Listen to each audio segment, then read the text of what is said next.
I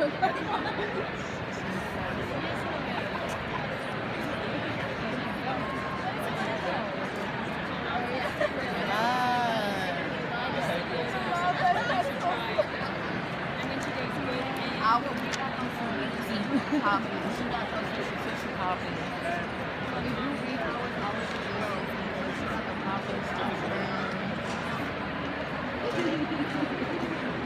I always thought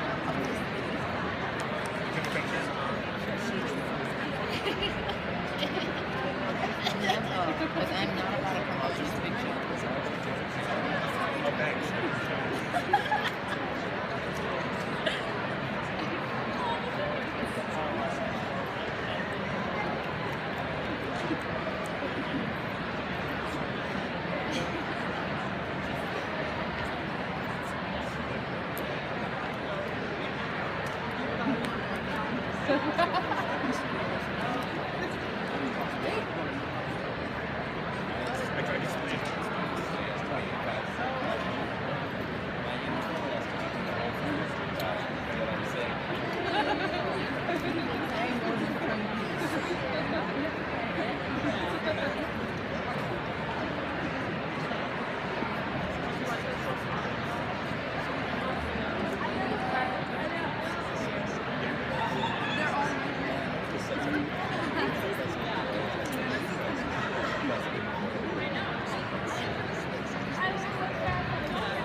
Good afternoon, everybody. Good afternoon. Thank you all for being here on such an important event. Oh, that's cute. Ithaca College has a problem, and it is the nation's problem. It's a problem on every other college campus in America, but that does not make it any less our problem. It is the problem of racism and bias. The problem exists in many forms, from institutional patterns that offer greater access to some while holding others at arm's length, to hateful words and interactions, to everyday sensitivities. It's a problem of privilege for some, and it's a problem of a lack of privilege for others. Treating people differently based on race, gender, ethnicity, sexual orientation, abilities, religion, or any other trait is wrong because it divides the human community into groups, and then it assigns different groups different levels of value. Bias and discrimination destroy the human solidarity that we all have a right to feel with each other. And this is an evil that walks on this campus every day. It affects faculty, staff, students, and even our guests. When it's directed at students, I feel that it's a double offense. Not only an offense to our shared humanity, but it's also an attack on our students' ability to devote themselves to why they're here.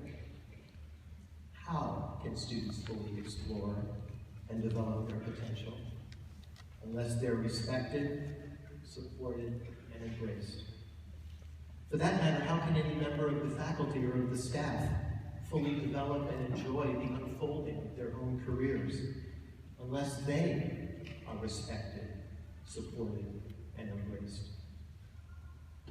IC cannot be a learning community until it is a human community, and one that is marked by mutual respect and inclusion. When I was inaugurated as president at IC, I